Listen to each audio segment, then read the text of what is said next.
राधे राधे। इंसान को अपनी ज़िंदगी किस तरह से जीनी चाहिए ये भगवत गीता से अच्छा इस दुनिया में और कोई नहीं बता सकता।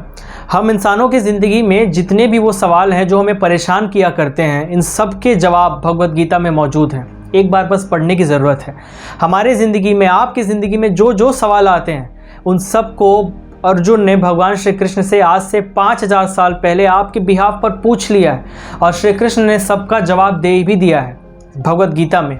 आज भगवत गीता सीरीज़ के आखिरी चैप्टर यानी 18वां अध्याय मैं आपके लिए लेकर आया हूँ। मैं सच कहूँ तो खुद को बहुत नसीब वाला समझता हूँ कि मुझे भगवत गीता के इन सभी अध्यायों पर वीडियो बनाने का सौभाग्य मिला। तो बिना देर किए 18वां अध्याय शुरू करते हैं। थोड़ा बड़ा होने वाला है लेकिन काफ़ी कुछ सीखने मिलेगा। और ये कहूँ तो 18वां अध्याय चैप्टर 1 से लेके चैप्टर 17 का पूरा रिवीजन है, एक तरह से वाइंड अप है। जब एक टीचर आपको पढ़ाना शुरू करता है तो अंत में रिवीजन कराता है। आज कृष्ण आपको रिवीजन कराने जा रहे हैं। तो कुर्सी की पेटी बांध लीजिए और 18वें अध्याय की सफ़र पे चलते हैं। राधे राधे।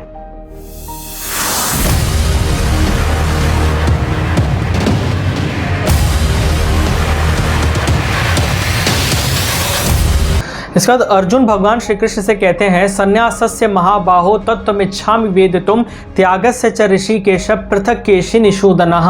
अर्जुन दरअसल ये जानना चाहते हैं कि संन्यास और त्याग इन दोनों में फ़र्क क्या है। भगवान श्री कृष्ण कहते हैं कि हे अर्जुन, कई सारे ज्ञानी लोगों का ऐसा मानना है कि हर काम को त्याग कर, हर काम को छोड़ छाड़ कर बैठ जाना संन्यास है। और कई सारे ज्ञानी लोग कहते हैं कि कर्म फल का यानी जो आपके काम का रिजल्ट है उसको छोड़कर उससे डिटैच होकर बैठना ये संन्यास है। कई सारे लोग का ऐसा कहना है कि हर काम में किसी न किसी तरह की बुराई है तो उसको त्याग कर बैठ जाना संन्यास है। कुछ लोग ऐसे कहते हैं कि कोई भी चाहे जो भी सिचुएशन हो जाए अपने कर्मों का त्याग नहीं करना चाहिए। यहाँ पर श्री कृष्ण कहते हैं कि त्याग भी 3 तरह का होता है, संन्यास भी बताएंगे। त्याग 3 तरह का होता है, सात्विक, राजसी और तामसिक। पिछले चैप्टर्स में हमने देखा कि भगवान श्री कृष्ण ने लाइफस्टाइल 3 तरह की बताई, खाने पीने का तरीका 3 तरह का बताया, इंसान की क्वालिटीज़ भी 3 तरह की बताई, सात्विक, राजसी और तामसिक। यहाँ पर त्याग भी 3 तरह के हैं। पहला त्याग जो तामसिक बताया है वो ऐसा त्याग है जिसमें इंसान इल्यूजन में फंस के, माया में, मोह में आके अपने ड्यूटीज़ को छोड़ देता है और कुछ और करने लगता है। फॉर एग्जांपल कई सारे कम्युनिस्ट ऐसे होते हैं जो नक्सली बन जाते हैं, नक्सलाइट बन जाते हैं। इनका रिजल्ट क्या होता है, ये किसी माया में, किसी इन्फ्लुएंस में आके अपने नॉर्मल लाइफ को छोड़कर एक नक्सलाइट बन जाते हैं, विद्रोह कर देते हैं। इनका रिजल्ट क्या होता है अंत में, या तो मारे जाते हैं, या तो सरेंडर करना पड़ता है, तो गिरफ्तार हो जाते हैं। ज़िंदगी भर इनके ज़िंदगी में सुकून ही नहीं होता, ना खुश रह पाते हैं, ना किसी को खुश रहने देते हैं, ना इनको ज़िंदगी में कभी इज्जत मिलती है। अब दूसरे तरह का त्याग है राजसी त्याग। कई लोग अपने कर्मों को इसलिए छोड़ देते हैं ये सोचकर कि इससे उनके शरीर को नुकसान पहुंच सकता है। एग्जाम्पल, लड़ाई होने वाली है 2 देशों के बीच में और किसी एक देश का आर्मी ऑफिसर ये कहकर फौज छोड़ देता है कि उसके शरीर को नुकसान पहुंचेगा। वो लड़ाई से पीछे हट जाता है ये कहकर कि मेरे शरीर को नुकसान पहुंच सकता है इसलिए मैं पीछे जा रहा हूं। कोई किसान खेती इसलिए नहीं करता है ये सोचकर कि मेरे पैरों में मिट्टी लग जाएगी, मुझे मेहनत करनी पड़ेगी, थक जाऊँगा, तो ये उसकी ड्यूटी है, लेकिन वो इससे हट जा रहा है। क्यों हट जा रहा है? क्योंकि वो मोह में, मेरे शरीर को दुख होगा इसलिए मैं पीछे हट जा रहा हूँ। लेकिन पीछे हटने के बाद भी वो एक गिल्ट में जिएगा। एक फौजी अगर लड़ाई के पहले घर आ जाता है वापस, लड़ाई नहीं लड़ता है क्योंकि उसकी ड्यूटी है लड़ाई लड़ना, वो एक क्षत्रिय का कर्म कर रहा है, लेकिन वो पीछे हट गया तो इसका गिल्ट तो उसे रहेगा कि मैं लड़ सकता था, अब मुझे लोग क्या कहेंगे, ये गिल्ट होगा। एक किसान भी ये सोच सकता है कि अगर उसने खेती नहीं की और अनाज नहीं उगा तो खाएगा क्या, तो उस गिल्ट में रहेगा, उस तकलीफ़ में रहेगा। तो तामसिक और राजसी तरह के जो त्याग होते हैं इनसे आपको थोड़े देर के लिए सुकून मिल सकता है, लेकिन इससे आपको बहुत तकलीफ़ें भी आ सकती हैं। तीसरा त्याग है सात्विक त्याग। जो भी मेरी प्रिस्क्राइब ड्यूटी है मैं उस ड्यूटी को करते हुए जो भी उसका रिजल्ट आता है उस रिजल्ट से अपने आप को डिटैच कर लेता हूँ, ये होता है सात्विक त्याग। फॉर एग्जाम्पल, चाणक्य ने चंद्रगुप्त मौर्य को पूरे भारतवर्ष का राजा बना दिया, लेकिन पूरे भारतवर्ष का राजा बनने में उन्हें मदद की, उन्हें सिखाते रहे कि तुम राजा किस तरह बनोगे। ये उनकी ड्यूटी थी, एक ब्राह्मण की उन्होंने ड्यूटी निभाई कि एक राजा को ट्रेन करना कि वो राजा किस तरह बन सकते हैं, किस तरह अपने प्रजा का पालन करना है, किस तरह अपने देश की रक्षा करनी है। चाणक्य भी राजा बन सकते थे लेकिन वो उनका कर्म नहीं था। वो चंद्रगुप्त को राजा बना लिए लेकिन राजभोग में वो कभी नहीं रहे। तो वो अपने आप को उसके रिजल्ट से डिटैच करके ही कोई अगर ऐसा समझता है कि वो अपने सभी कर्मों को छोड़कर सन्यासी हो जाएगा, तो ऐसा नहीं है। जब तक आपका ये शरीर है तब तक आपको काम करना ही होगा, अपने कर्मों को करना ही होगा। अब आप जो जो काम करते हैं अपने डेली लाइफ में, अपनी ज़िंदगी में, वो भी 5 तरह से होते हैं। पहला है अधिष्ठा। अधिष्ठा मतलब आपका शरीर। आप आपके शरीर में इच्छाएं हैं, गुस्सा है, ये सारे आपका अधिष्ठा हो गए। उसके बाद आता है कर्ता। कर्ता मतलब आपका मन। आपका मन आपसे कुछ ना कुछ काम करवाता है, मन ही करता है कुछ करने का। तीसरा है करण। करण मतलब जो आपके सेंसेस हैं, फॉर एग्जांपल देखना, सुनना, ये सब आपके सेंसेस हैं, तो इनके द्वारा आप काम करते हैं। उसके बाद है चेष्टा। चेष्टा मतलब सांस लेना, सांस छोड़ना, ये चेष्टा नॉर्मल एक्टिविटी है। फिर होता है आधार, जिस साधन द्वारा आप अपने काम को करते हैं। फॉर एग्जांपल आपको थाली में से खाना खाना है तो आपने चम्मच का उपयोग किया, तो चम्मच आपका साधन हो गया, आपका आधार हो गया, जो मीडियम हो गया। फिर आता है दैव। दैव मतलब जो आपने पहले काम किए हुए हैं वो दैव हो गए। अब ये काम ना अच्छे भी हो सकते हैं, बुरे भी हो सकते हैं, डिपेंड्स आपने किस तरह के काम किए हुए हैं। तो इनके द्वारा आप अच्छे काम भी कर सकते हो, बुरे काम भी कर सकते हो, लेकिन कर्म करने के ये 5 तरीके हैं। अब देखिए यहाँ पे आपकी ह्यूमन बॉडी को भी स्टडी कर रहे हैं कृष्ण। आपको सेल्फ रियलाइजेशन करवा रहे हैं कि आप किस तरह से आपका शरीर काम कर रहा है, क्योंकि ये आपको जो जो आगे आप सुनने वाले हो और डीप में, वो सब आपको वहाँ भी काम आएगा। दोस्तों, ज्ञाता, ज्ञान और ज्ञेय। ज्ञाता मतलब जो नॉलेजेबल इंसान है, जिसके पास नॉलेज है। ज्ञान मतलब नॉलेज, और ज्ञेय मतलब जिसे जानना है। ये ज्ञाता, ज्ञान और ज्ञेय जब एक होते हैं तब ये काम करने की प्रेरणा देते, कर्म के प्रेरक हैं। और कर्ता, करण और क्रिया। कर्ता मतलब काम करने वाला व्यक्ति। करण मतलब मीडियम, जिसके द्वारा काम हो रहा है, सेंसेस एग्जाम्पल, वो मीडियम है। और क्रिया, क्रिया मतलब काम करना। जब ये होते हैं तो कोई काम होता है। तो ज्ञाता, ज्ञान और ज्ञेय जब एक होते हैं तो वो काम करने का मोटिवेशन देते हैं। और कर्ता, करण और क्रिया जब ये होते हैं, जब तीनों साथ में आते हैं, तब कोई काम होता है, काम का रिजल्ट आता है। अब दोस्तों एक अलग सेक्शन शुरू होने वाला है गीता का, बहुत मजा आने वाला है आपको। देखिए, ज्ञान भी 3 तरह का है, सात्विक, राजसी और तामसिक। सात्विक ज्ञान क्या है? जो इंसान हर व्यक्ति में ईश्वर को देख लेता है, यानी आम भाषा में आपको आसानी से समझाऊं तो हर इंसान में किसी न किसी तरह की अच्छाई देख लेता है, वो इंसान सात्विक है, मतलब वो शांत है। जो इंसान राजसी होता है वो इंसान अपने आप को दूसरों से अलग समझता है, अपने आप को बड़ा समझता है। होते ना बहुत लोग, होते वो नॉर्मल ही है लेकिन अपने आप को कुछ अलग ही तोप समझते हैं, ये लोग राजसी होते हैं। और तीसरा होता है तामसिक, जो अपने शरीर को ही आत्मा समझकर सब कुछ अपने शरीर तक ही सीमित रखते हैं, सिर्फ और सिर्फ अपनी फिक्र करते हैं, ऐसे लोग होते हैं तामसिक। तो ये 3 कैटेगरी बता दी ज्ञान की, सात्विक, राजसिक और तामसिक। सात्विक ज्ञान कौन है? सात्विक ज्ञान वो है जो सब में कुछ ना कुछ अच्छाइयाँ देखता है। राजसी वो है जो अपने आप को लोगों से अलग समझता है, अपने आप को बड़ा समझता है, लोगों को डिस्क्रिमिनेट करता है। और तीसरा वो होता है जो सिर्फ और सिर्फ अपनी फिक्र करता है, यानी अपने शरीर और आत्मा तक ही सीमित रह गया है, बस इसके आगे वो बढ़ ही नहीं पाया। तो ये ज्ञान के 3 है। अब कर्म के भी 3 सेगमेंट कृष्ण बताने जा रहे हैं, उसको भी ध्यान से सुनिएगा। काम की जो 3 सेक्शन है उसे भी अब बड़े ध्यान से सुनिएगा। जिस काम को करते समय आपके अंदर गुस्सा ना हो, अहंकार ना है कि ये काम मैंने किया, मैं ही सब कुछ करता हूँ, ऐसी भावनाएं नहीं आती हैं, वो काम सात्विक काम होता है। जिस काम को करते समय आपके अंदर अहंकार आए कि मैं ये काम करता हूँ, मैं ही सब कर रहा हूँ, ऐसा काम राजसी है। जिस काम में आप कोई एक्सपेक्टेशन रख रहे हैं कि ये काम करने के बाद मुझे ये मिल जाएगा, मुझे वो मिल जाएगा, ऐसा सोचते टाइम जो आप कोई काम करते हो, तो ये राजसी होता है। और तीसरा वो होता है जिसमें आपने रिजल्ट की फिक्र नहीं की। रिजल्ट की फिक्र मतलब सपोज मैं किसी का सर फोड़ने जा रहा हूँ गुस्से के मारे, गुस्से में किसी का सर फोड़ने जा रहा हूँ, तो सर फोड़ के मैं तो अपने आप को शांत कर लूँगा, लेकिन उसके बाद का रिजल्ट क्या हो सकता है? हो सकता है व्यक्ति मर जाए और मुझे जेल हो जाए, ऐसा भी हो सकता है। तो मैंने रिजल्ट की फिक्र नहीं की, तो ये तामसिक काम हो गया। एक तरह से ये तामसिक काम हो गया, डिस्ट्रक्शन का काम हो गया। मैंने अपने आप को डिस्ट्रॉय कर लिया ये गुस्से के चक्कर में, तो ये काम तामसिक हो गया। अब कर्ता मतलब जो काम करने वाला व्यक्ति है। जो काम करने वाला व्यक्ति है ये भी 3 तरह के होते हैं। पहला जो सात्विक है, जिसे काम करने के बाद ना खुशी होती है ना दुख होता है, जो हर सिचुएशन में नॉर्मल होता है, ये सात्विक करता है। ये लोग सच में अपना काम पूरे डेडिकेशन के साथ करते हैं, इन्हें ना खुशी होती है ना दुख होता है। दूसरे होते हैं राजसी, जो इंसान लालच है, जिसके मन में लालच भरा हुआ है, जिसका रहन सहन भी ढंग से नहीं है, ऐसा इंसान राजसी होता है। ये कोई भी काम करेंगे तो लालच में ही करते हैं कि मुझे ये मिल जाए, मुझे वो मिल जाए, और इनकी लालच भी बढ़ते जाती है।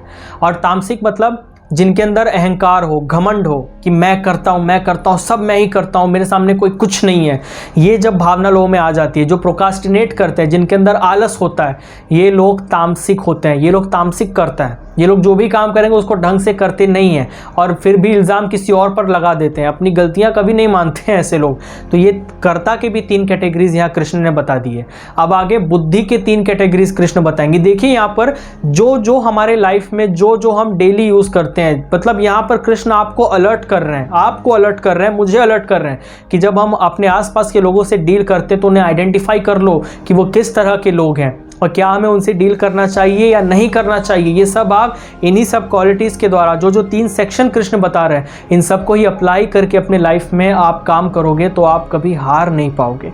अब जो बुद्धि है, बुद्धि के भी 3 तरीके हम देख रहे हैं। तो चलिए आगे बढ़ते हैं। सेल्फ अवेयरनेस जिनमें होती है, जो जानते हैं कि उनका कर्तव्य क्या, उनकी ड्यूटी क्या है, उनकी बुद्धि सात्विक बुद्धि होती है। वो अपने काम पे ध्यान देते हैं और समाज के पचड़ों में नहीं पड़ते कि यहाँ क्या हो रहा है, वहाँ क्या हो रहा है। दूसरी बुद्धि है राजसी बुद्धि। फॉर एग्जाम्पल, जो धर्म और अधर्म, अच्छाई और बुराई में फ़र्क करना नहीं जानती, जो इग्नोरेंट होते हैं, ये इनकी बुद्धि राजसी होती है। इग्नोरेंट, चलिए एक स्टूडेंट का एग्जाम्पल देख लीजिए। एक स्टूडेंट का काम है पढ़ाई करना, अच्छे से पढ़ाई करना, टाइम पे असाइनमेंट होमवर्क कंप्लीट करना, लेकिन वो इन सबको इग्नोर किए जा रहा है, अंत में उसको रिजल्ट खराब मिलेगा। तो ये हो गया इग्नोरेंट, ये होता है राजसी बुद्धि। तामसिक मतलब जो अधर्म को ही धर्म मान लेते हैं, मतलब बुराई को नॉर्मलाइज कर देते हैं, अच्छाइयों में तब्दील करके बताते हैं लोगों को। फॉर एग्जाम्पल, सिगरेट स्मोक करना या अल्कोहल इंटेक करना, जो दारू पीते हैं, शराब पीते हैं, ये लोग क्या कहते हैं, अरे चलता है, it's the need of your body, थोड़ा बहुत चलता है, इससे कुछ नहीं होता है। जबकि वो खुद जानते हैं अंदर अंदर कि वो कितना नुकसानदायक है, लेकिन वो गलत चीज़ को भी अच्छा बना के आपके सामने प्रिटेंड कर रहे हैं ताकि कूल लगे। इसका रिजल्ट क्या होता है? तामसिक चीज़ है, ऑब्वियसली रिजल्ट बुरा ही होगा। तामसिक कोई भी चीज़ हो, उसका रिजल्ट आपको अच्छा नहीं मिल सकता, वो बुरा ही रिजल्ट मिले। अब श्री कृष्ण माइंडसेट भी 3 तरीके के होते हैं, माइंडसेट भी 3 तरीके के बता रहे हैं। पहला है सात्विक माइंडसेट। सात्विक माइंडसेट किसका होता है? जिस इंसान के मन में भगवान श्री कृष्ण के अलावा और कोई नहीं होता, उसका माइंडसेट सात्विक होता है। फॉर एग्जाम्पल, जिसके मन में श्री कृष्ण हो जाते हैं, वो एक अच्छा भक्त होता है, और एक अच्छे भक्त के अंदर एक अच्छा इंसान ज़रूर होता है। जो अच्छा इंसान है उसकी क्वालिटीज़ भी अच्छी होंगी, ऑब्वियसली वो सबके लिए अच्छा ही काम करेगा, तो वो सात्विक इंसान हो गया। दूसरा होता है राजसी, जो किसी एक्सपेक्टेशन में रहकर धर्म, अर्थ और काम के पीछे अपनी इच्छाओं को सेटिस्फाई करने के लिए भागता है, पैसे कमाने के लिए पड़ा है, पागल हो चुका है, ऐसा इंसान राजसी होता है। ये अपना डिस्ट्रक्शन भी खुद ही कर लेता है। और तामसिक वो होता है जो जिसके अंदर आलस हो, जो नींद से बाहर ही नहीं निकल पा रहा है, जिसकी बुद्धि भ्रष्ट हो चुकी है, जो मेडिटेशन नहीं करता, स्पिरिचुअलिटी में योग ये सब कुछ नहीं करता, वो तामसिक हो चुका है। जो आलस में, दुखों में रह जाते हैं, गिल्ट में रह जाते हैं, इनका जीवन तामसिक हो जाता है। अब एक ऐसे चीज़ की 3 कैटेगरी भगवान श्री कृष्ण आपको बताने जा रहे हैं जो आपको बहुत पसंद है, मुझे भी बहुत पसंद है, दुनिया में सबको बहुत पसंद है। सुख भी 3 तरह के होते हैं दोस्तों। जब आप बचपन में स्कूल जाया करते थे तो बहुत रोते होंगे, मैं भी बहुत रोता था, हर बच्चा रोता है स्कूल जाते समय। स्कूल में पढ़ लिख कर जब वो बड़ा होता है तो वो अपनी और पढ़ाई करता है, और जब उसे नौकरी मिलती है, उसी पढ़ाई के बदौलत, उन्हीं डिग्रियों के बदौलत उसे जब नौकरी मिल जाती है तो उसे एक सुख मिलता है। अगर मुझे एक हेल्दी लाइफस्टाइल चाहिए और मैं एक्सरसाइज करना शुरू करता हूँ, आपको हेल्दी लाइफस्टाइल चाहिए, आप एक्सरसाइज करना शुरू करते हैं, शुरुआत में आलस आता है, नहीं मन करता है, तकलीफ होती है, दर्द होता है, लेकिन जब आप हेल्थ में आ जाते हैं, आप हेल्दी हो जाते हैं, जब आप फिट रहते हैं, तो एक सुख मिलता है। इसी सुख को सात्विक सुख कहा जाता है। जिस सुख को पाने के लिए थोड़ी तकलीफ़ें झेलनी पड़ती है, लेकिन बाद में जब वो सुख मिलता है तो उस सुख को सात्विक सुख कहा जाता है। राजसी सुख, किसी ने नशा करना शुरू कर दिया, उसे मज़ा आने लगा कि कोई स्मोक करता है, उसे स्मोकिंग में अच्छा लगता है, कोई दारू पी रहा है, शराब पी रहा है, उसे उसमें अच्छा लगता है, ये कुछ समय के लिए उसे अच्छा लग रहा है। जब यही एडिक्शन उसका स्ट्रेंथ, उसका ग्लो, उसका हेल्थ को डिस्ट्रॉय करना शुरू कर देती है, उसके खून को ख़राब कर देती है, शरीर का स्ट्रेंथ ख़त्म कर देती है, तो ये तकलीफ़ बन जाता है। यही सुख उसको दुख में, ज़िंदगी भर के दुख में ढकेल देता है। तामसिक सुख, कुछ लोग ऐसे होते हैं जो बड़े आलसी होते हैं, बोर हो गए तो सो जाएंगे, आज के काम को कल पे टाल देंगे, फिर कल परसों पे टाल देंगे, ऐसा इनका टालना लगा रहता है। ये जिन्हें जब रियलाइजेशन होता है इसके बाद भी ये जागने की कोशिश नहीं करते, ये फिर भी सोते ही रह जाते हैं, आलस में, तामस में गिरे रह जाते हैं। इन्हें ज़िंदगी गिल्ट में बितानी पड़ जाती है, ये तक हालत हो जाती है लोगों की इस तामस की वजह से इसी सुख को, सुख तो मिल गया, नींद का सुख मिला, लेकिन उसका रिजल्ट क्या हुआ, दुख ही तो हुआ। तो इसी को तामसिक सुख कहा जाता है, जो आपको थोड़ी देर का सेटिस्फेक्शन तो दे दिया, सुकून दे दिया, लेकिन उसके लिए आपको जिंदगी भर दुख में बिताना पड़ गया, गिल्ट में बिताना पड़ गया। इसे तामसिक सुख कहते हैं। अब तक हमने ये जो तीन कैटेगरी सबकी देख डाली, इन सब में जो सुख हो गए या कर्म हो गए, ज्ञान हो गया, कर्ता हो गया, माइंडसेट हो गया, इन सब की हमने तीन कैटेगरीज देख ली। अभी जो तीन कैटेगरीज है, सात्विक, राजसी और तामसिक, इनसे देवता भी नहीं बच पाते हैं। जो देवता जिन्हें हम पूजते हैं वो भी नहीं बच पाते, वो भी इनके इन्फ्लुएंस में आ जाते हैं, वो भी राजस में आ जाते हैं, वो हो जाता है। केवल इससे भगवान श्री कृष्ण बचे हुए हैं। क्यों? क्योंकि उन पर किसी का कोई असर नहीं होता, वो सब पर अपना असर डालते हैं। उन्होंने सबको क्रिएट किया है, वो किसी के इन्फ्लुएंस में नहीं आते, किसी के चक्कर में नहीं पड़ते वो। अब हमारे देश के सबसे बड़ी प्रॉब्लम पे आते हैं, कास्ट सिस्टम। भगवान श्री कृष्ण ने कास्ट सिस्टम पर भी कहा है। देखिए, उन्होंने सबसे पहले पिछले अध्याय में कहा था, चतुर्वर्ण मया सृष्टम गुण कर्म विभागशः, कि हे अर्जुन, ये चारों वर्ण मैंने बनाए हैं लेकिन लोगों के गुण और कर्मों के अनुसार, उनके जन्म के अनुसार नहीं। जिसमें जिस तरह की क्वालिटी थी उस तरह के उसे कर्म दे दिए। फॉर एग्जाम्पल ब्राह्मण, एक ब्राह्मण कौन होता है? जो लोगों को पढ़ाता है, लोगों को ज्ञान देता है, जो डिटैच होता है, वो ब्राह्मण होता है। फॉर एग्जाम्पल चाणक्य ने चंद्रगुप्त मौर्य को पढ़ाया। चाणक्य ने अपनी बुद्धि और जो चंद्रगुप्त मौर्य को दी, ताकि वो हिंदुस्तान के, पूरे भारत के राजा बन सके, धनानंद को हरा सके। चाणक्य खुद राजा बन सकते थे, लेकिन वो राजा नहीं बने, क्योंकि ये वो उनका काम नहीं था। उन्होंने जिंदगी भर चंद्रगुप्त मौर्य को गाइड करते रहे, उनके मिनिस्टर्स में रहे, उन लोगों को गाइड करते रहे, क्योंकि ये ब्राह्मण का काम था उनको गाइड करते रहना। हमारे देश में जो एडमिनिस्ट्रेशन चला रहे हैं, उनको जो गाइड करते हैं, उन्हें जो सलाह देते हैं, वो ब्राह्मण हैं एक तरह से देखा जाए। क्योंकि जन्म से केवल जनेऊ पहन लेने से और ब्राह्मण वाला सरनेम लगा लेने से ब्राह्मण नहीं बनता, कोई ब्राह्मण वाले कर्म करने पड़ते हैं। ये श्री कृष्ण यहाँ बताना चाहते हैं। अब क्षत्रिय कौन हो गया? क्षत्रिय वो नहीं होता जो अपने नाम के आगे ठाकुर, सिंह इस तरह के सरनेम लगा ले, वो क्षत्रिय नहीं होता। कृष्ण ने कहा, जिस इंसान के अंदर बल हो, जिसके अंदर तेज हो, स्वाभिमान हो, अपने देश के लिए, अपने लोगों के लिए निस्वार्थ भाव से सेवा करने की इच्छा हो, वो इंसान क्षत्रिय होता है। फॉर एग्जाम्पल अर्जुन तेजवान थे, बलवान थे, बहुत बलशाली थे, तीर चलाने में, हथियार चलाने में उस्ताद थे, तो वो क्षत्रिय हो गए। चंद्रगुप्त मौर्य को क्षत्रिय बनाया, वो क्षत्रिय थे, ये क्षत्रिय काम हो गया। वैश्य कौन होता है? वैश्य वो होता है जो चतुर हो, जो काम करने में सीरियसनेस रखे और सबकी सेवा करने में इंटरेस्टेड हो, वो होता है वैश्य। केवल वैश्य वाले सर नेम लगा लेने से वैश्य नहीं होता। और शूद्र कौन होता है? जो इन तीनों को उनके कामों में असिस्ट करता है। उनकी सेवा करना मतलब उनकी नौकर बन के काम करना नहीं, उनको असिस्ट करना, वो होता है। अब देखिए, ये जो चतुर्वर्ण जो बताया कृष्ण ने, ब्राह्मण, क्षत्रिय, वैश्य और शूद्र, ये जन्मों के आधार पे नहीं है, ये अपने कर्मों के अनुसार होता है। मैं ब्राह्मण हूँ, मतलब मैं जनेऊ लगा लिया और ब्राह्मण वाले सरनेम अपने नाम के आगे लगाता हूँ, इससे मैं ब्राह्मण नहीं बन जाता, मुझे ब्राह्मण वाले कर्म भी करने पड़ेंगे। जन्म ना जायते शूद्रम कर्मणा द्विजः उच्यते। जन्म से हर व्यक्ति शूद्र होता है, कर्म से वो द्विज बनता है। द्विज मतलब जो ज्ञान हासिल करे वो ब्राह्मण होता है। जो ज्ञान हासिल करके डिटैच हो जाए, जब डिटैच होता है तो इसी जन्म में उसका एक दूसरा जन्म हो जाता है, जिसे द्विज कहते हैं, द्विज जन्मा, वो ब्राह्मण होता है। जो अपने कर्म को करते हुए श्री कृष्ण को याद करता है, वो परम सिद्धि को पा सकता है। परम सिद्धि मतलब हायर लेवल ऑफ अचीवमेंट। वो अपने काम को और उस्ताद से कर, जिस काम में वो अच्छा है, जो उसकी ड्यूटी है, उस ड्यूटी को करते करते वो श्री कृष्ण को याद करे, तो वो और अच्छी तरह से वो ड्यूटी को कर सकता है। जो भी आपकी ड्यूटी है, अगर उसमें कोई बुराई भी है, जो आपकी प्रिस्क्राइब ड्यूटी है, अगर उसमें कोई बुराई भी है तो भी आपको वो काम करना चाहिए। फॉर एग्जाम्पल क्षत्रिय, जो देखिए किसी की जान लेना बुरी बात है, मैं अगर आपका मर्डर कर दूं तो वो बुरी बात है, लेकिन अगर मैं आर्मी ऑफिसर हूं और आप मेरे देश के दुश्मन हो और मैं आपको गोली मार दूं तो वो बुरी बात नहीं होगी, उसके लिए मुझे एक मेडल मिल जाएगा, तो वो मेरा कर्म हो गया। तो यहाँ पे अर्जुन, देखिए क्या अर्जुन को वही कृष्ण बता रहे हैं कि यहाँ तुम युद्ध भूमि में खड़े हो, तुम एक क्षत्रिय हो, तुम्हें शत्रुओं को मारना है। अगर तुम उन्हें नहीं मारोगे तो अधर्म की जीत होगी, बुरे लोग राज करेंगे। तुम अच्छे हो, तुम्हें लड़ना होगा। और जो व्यक्ति अपने कर्म को ही अपना धर्म मानकर, ध्यान से सुनिए, अपने कर्म को अपना धर्म मानकर, जो आपकी ड्यूटी है उसे ही अपना धर्म मानकर जो कृष्ण को याद करते हुए उसे करता है, वो कभी पाप को प्राप्त नहीं होता। एक ब्राह्मण के काम में बुराइयां हैं, कभी कभी ब्राह्मण को भी कड़वी बात बोलनी पड़ती है। एक टीचर एक ब्राह्मण ही हुआ, उसे भी कभी कभी स्टूडेंट को मारना पड़ता है, डंडा बजाना पड़ता है। अगर वो स्ट्रिक्ट ना रहे तो क्या वो स्टूडेंट पढ़ेगा? क्या उसमें डर होगा? वो तो लाइटली ले लेगा टीचर को। उसे भी कुछ कड़वी बात, किसी को मारना बुरी बात है, लेकिन वो मार कर उसकी भलाई कर रहा है, लेकिन तो वो अच्छे काम कर रहा है, वो पाप को प्राप्त नहीं हो रहा। एक व्यक्ति कर्मयोगी है, दूसरा सन्यासी है। अब ये दोनों कृष्ण को कैसे प्राप्त कर सकते हैं? देखिए, सन्यासी मतलब केवल ये नहीं होता कि गेरुआ रंग का वस्त्र पहन लिया और हरे रामा हरे कृष्णा बस ये जाप करते हुए चल रहा है, वही सन्यासी नहीं होता। सन्यासी वो होता है जिसकी बुद्धि शुद्ध हो, जो डिटैच हो चुका हो, जिसके अंदर अहंकार, गुस्सा, घमंड ये सब ना हो, जो खाना हल्का खाता हो, लाइफ बहुत नॉर्मल लाइफ, लो लाइफस्टाइल रखता हो, ऐसा इंसान सन्यासी होता है। जिसके अंदर किसी के लिए दुख करता नहीं है, वो इंसान किसी चीज़ की इच्छा भी नहीं रखता, वो सिर्फ भगवान को याद करता है, ऐसा इंसान एक सुप्रीम लेवल ऑफ भक्ति यानी मोक्ष को पा लेता है, सीधा वैकुंठ ही जाता है ऐसा इंसान। और कर्मयोगी कौन होता है? जो अपने काम को पूरे डेडिकेशन के साथ करता है, जो उसकी प्रिस्क्राइब ड्यूटी है उसे पूरी मेहनत के साथ करता है और वो काम करते करते अपने कृष्ण को याद करता रहता है, ये इंसान भी वैकुंठ ही जाएगा, इस इंसान को भी मोक्ष ही मिल जाएगा।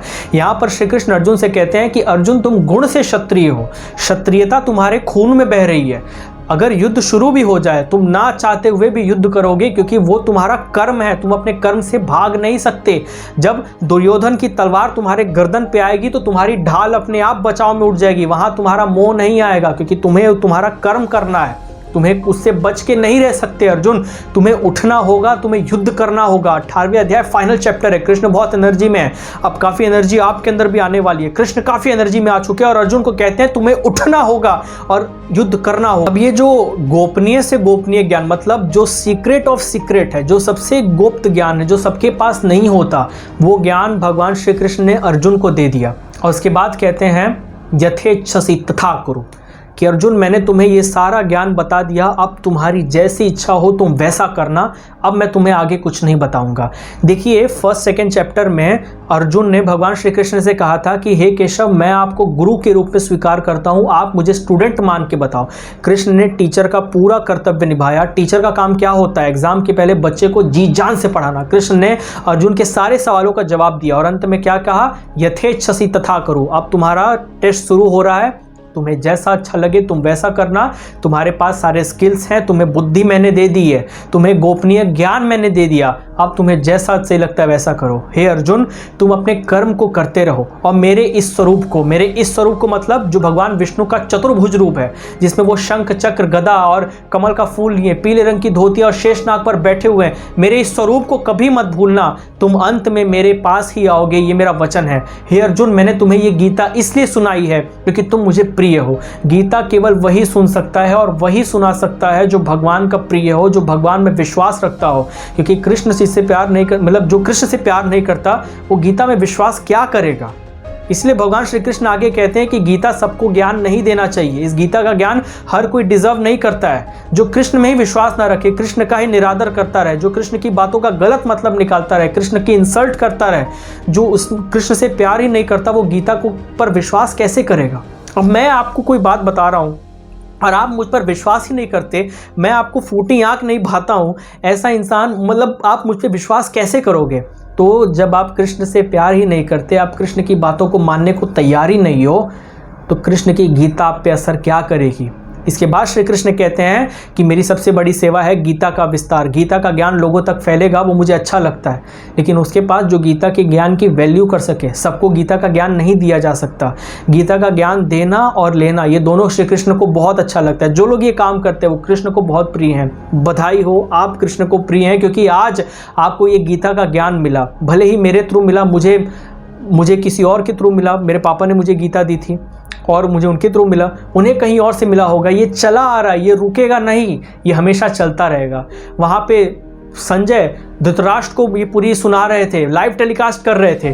संजय एकदम खुश हो चुके हैं। संजय कह रहे हैं, ए महान महाराज, धृतराष्ट्र को भी महान कह दिया। वहाँ पे धृतराष्ट्र को ताना मार रहे थे, आज इतने खुश है कि धृतराष्ट्र को भी महान कह दिया। हे धृतराष्ट्र जी, आज मैं बहुत खुश हूँ क्योंकि मैंने आज वो ज्ञान सुन लिया, मैंने वो ज्ञान हासिल कर लिया जो इस दुनिया में सबके पास नहीं है। व्यास जी को धन्यवाद, व्यास जी को धन्यवाद का। व्यास जी को धन्यवाद क्यों क्या? वेद व्यास जी जिन्होंने अपनी दिव्य दृष्टि से जिन्होंने अपनी दिव्य दृष्टि संजय को दी और संजय ने पूरा महाभारत टेलीकास्ट किया धृतराष्ट्र को, क्योंकि धृतराष्ट्र देख नहीं सकते थे। तो संजय बहुत खुश हुए कि आज मुझे वो ज्ञान मिल गया, मैंने कृष्ण का विराट रूप देख लिया, मैंने सब कुछ देख लिया, मैं वो सबको याद कर रहा हूँ। ध्यान दीजिए, क्या कहा कि मैं वो सबको याद कर रहा हूँ। योगेश्वर श्री कृष्ण ने, योगेश्वर क्यों कहा? क्योंकि श्री कृष्ण ही योगी राज हैं, कृष्ण सबसे बड़े योगी हैं। योगीराज ने जो जो बात कही है मैं वो सबको याद कर रहा हूँ और मैं अंदर से बहुत खुश हो रहा हूँ राजन, मैं बहुत खुश हो रहा हूँ। मेरी खुशी का कोई ठिकाना नहीं है कि आज मैंने वो ज्ञान हासिल कर लिया जिसे हासिल करने के बाद भक्त भगवान के करीब हो जाता है और इससे बड़ा सुख कोई नहीं होता है। वहाँ रणभूमि में श्री कृष्ण अर्जुन से एक बार फिर से पूछते हैं कि हे अर्जुन, क्या तुम्हारे मन में कोई और सवाल है? तो अर्जुन मुस्कुरा कर कहते हैं, नहीं केशव, आपने मुझे गीता का ये जो ज्ञान दे दिया, मेरी बुद्धि खुल चुकी है, मेरी आंखें खुल चुकी है, मेरी मोह खत्म हो गया। देखिए कैसा ट्रांसफॉर्मेशन आया। वो अर्जुन जो हथियार छोड़ चुका था वो आज उसकी बुद्धि खुल चुकी है। जो इंसान कह रहा था कि मेरा गला सूख रहा है, मेरी त्वचा जल रही है, मेरे आंखों के आगे अंधेरा छा रहा है, मेरे हाथ कांप रहे, गांडीवे संसते हस्ता त्वचैवं परिधयते, मतलब मेरे हाथ से मेरा गांडीव छूट रहा है। आज वो कह रहा है कि मेरी बुद्धि खुल चुकी है, मैं समझ चुका हूं मुझे क्या करना है। This is the transformation of Bhagavad Gita. Bhagavad Gita सुनने वाले व्यक्ति को इस दुनिया में सब कुछ मिल सकता है, वेल्थ, पावर, सब कुछ मिल सकता है, साथ ही साथ नीति मिल सकती है। क्योंकि अगर आपके पास पैसा है, फेम है, पावर है और आपके पास नीति नहीं है तो आप इन तीनों को नहीं संभाल पाओगे। जब नीति होगा, मॉरल वैल्यूज होंगे आपके पास, तभी इन तीनों को आप संभाल के रख सकोगे। ये मॉरल वैल्यू आपको गीता से मिलती है। हम आज बहुत ही मुझे दुख होता है ये कहते हुए कि हमारे देश में आज जेल में कैदियों को भगवद गीता पढ़ाई जाती है, लेकिन स्कूल जाते हुए बच्चों को भगवद गीता नहीं पढ़ाई जाती। फिर हम क्या एक्सपेक्ट करते हैं? किस तरह की सोसाइटी हम एक्सपेक्ट करते हैं? जहाँ पे क्राइम ना हो, जहाँ पे लोग एक दूसरों को नुकसान पहुँचाने की कोशिश ना करें। अगर बच्चों को बचपन से भगवद गीता पढ़ाई जाएगी तो जेल में कैदियों की संख्या अपने आप घटने लगी, क्योंकि यहाँ आप एक ऐसी जनरेशन को तैयार कर रहे हो जो बहुत ही सेल्फ अवेयर है, जो केवल अपने लिए ही नहीं, अपने सोसाइटी, अपने देश के लिए कुछ करना चाहती है। ऐसी जनरेशन को तैयार कर रहे हो। मुझे तरस आता है उन लोगों के ऊपर जो कहते हैं कि हमारे जीवन में बहुत तकलीफ है, लेकिन गीता कभी छूते नहीं है। तरस आता है उन लोगों के ऊपर जो गीता घर में लेकर तो आ जाते हैं लेकिन लाल कपड़े में बांध कर घर में रख देते हैं। तरस आता है मुझे ऐसे लोगों पर जो दिन भर तकलीफ में है, रोने के लिए उनके पास फुर्सत है लेकिन गीता में अपने प्रॉब्लम्स के सॉल्यूशन ढूंढने की फुर्सत नहीं है। तरस आता है उन लोगों के ऊपर जो बाबू सोना जादू टोना में जिंदगी खपा दिए हैं, लेकिन एक बार गीता उठाकर पढ़ने में या सुनने में उनकी नानी दादी याद आ जाती है, उनकी हालत खराब हो जाती है। इसकी ट्रांसफॉर्मेशन आप ला सकते हैं दोस्तों। इस वीडियो को शेयर करिए अपने दोस्तों से, इस ज्ञान को और लोगों तक फैलाइए, केवल अपने तक मत रखिए। गीता आप पढ़ेंगे उससे मेरा कोई फायदा नहीं होगा, गीता आप पढ़ेंगे आपका फ़ायदा होगा, लेकिन जिसने गीता पढ़ ली है वो जानता है कि और लोगों का फ़ायदा होना चाहिए। मैं आपका फ़ायदा कराना चाहता हूं दोस्तों, और लोगों का फ़ायदा कराना चाहता हूं। हाथ जोड़ के निवेदन है आपसे, मेरे इस वीडियो को अपने सभी दोस्तों से शेयर करिए, कमेंट करके बताइए कि आपको मेरे गीता का वीडियो कैसा लगा। 18 अध्याय आज मैंने ख़त्म कर दिए कृष्ण के आशीर्वाद से। बहुत ही मैं अपने आप को सौभाग्यशाली समझता हूँ और बहुत मैं इमोशनल हो रहा हूँ सच कहूँ तो, कि मुझे ये सौभाग्य मिला ज़िंदगी में पहली बार कि मैं सारी की सारी गीता खुद भी पढ़ लूँ और आप लोग को भी समझा डालूं। अब इसके ऊपर आचरण करना। मैं ये नहीं कहूंगा कि मुझे अब गीता याद रहेगी, मैं कई बार भूल जाऊंगा। अर्जुन भी गीता भूल गए थे, लेकिन उसे बार बार पढ़ना होगा, बार बार याद करना होगा, बार बार देखना होगा। अगर आज गीता का 18 अध्याय खत्म हो गया, कल से अगर मैं गीता का पहला चैप्टर से 18 चैप्टर फिर से आपको समझाना शुरू कर दूं दोस्तों, तो मैं पूरी गीता का एक नया पर्सपेक्टिव आपके सामने ला के रख दूंगा। इतनी पावर है भगवद गीता में। जितनी बार आप पढ़ेंगे उतनी बार आप कुछ नया लेके सीखेंगे। एक समुद्र है, जितना अंदर जाएंगे उतना कुछ अच्छा लेकर बाहर आएंगे। तो दोस्तों, आपने मेरा 18 अध्याय तक साथ दिया। अगर मुझसे कोई भी गलती हुई हो, मेरी किसी बात का बुरा लगा हो, आई एम रियली सॉरी। हरे कृष्णा। मेरे साथ आगे भी जुड़े रहें, आगे मेरे वीडियोस आते रहेंगे। भगवद गीता नहीं तो और किसी चैप्टर्स पे और किसी ग्रंथ पे, मतलब चाणक्य नीति पर भी सोच रहा हूँ वीडियो बनाने का। कमेंट करिए, चाणक्य नीति पर वीडियो चाहते हैं कि नहीं, कमेंट करके बताइए। कमेंट आएंगे, मैं ज़रूर बनाऊंगा। और भी सभी साइकोलॉजिकल वीडियोज़ हों, लाइफस्टाइल, सबके ऊपर मैं वीडियोज़ बनाता रहूँगा, अलग अलग टॉपिक्स पर जो आपके फ़ायदे की होंगी। साथ में रहिए। राधे राधे।